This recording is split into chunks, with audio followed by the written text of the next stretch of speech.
جو شخص اللہ تعالیٰ پر ایمان لاتا ہے تو وہ اس کی حفاظت اور پناہ میں آ جاتا ہے، اور جو اس پر بھروسہ رکھتا ہے وہ اپنے سب کام اس کے سپرد کر دیتا ہے۔ اخلاص ایمان کو لازم پکڑو کہ یہ جنت کا راستہ اور دوزخ سے بچنے کا ذریعہ ہے۔ نجات پانے میں وہی کامیاب ہوگا جو شرائط ایمان پر قائم رہتا ہے۔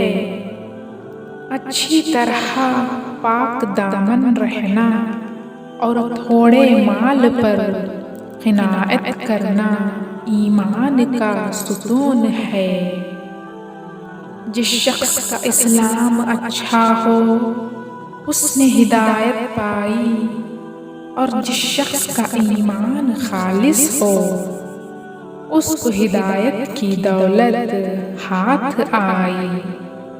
جب تک بندہ ان چیزوں کو محبوب نہ رکھے جو اللہ تعالیٰ کو پسند ہیں، اور ان چیزوں کو برا نہ سمجھے جو اس کے نزدیک بری اور ناپسند ہیں، تب تک اس کا ایمان کامل نہیں ہوتا۔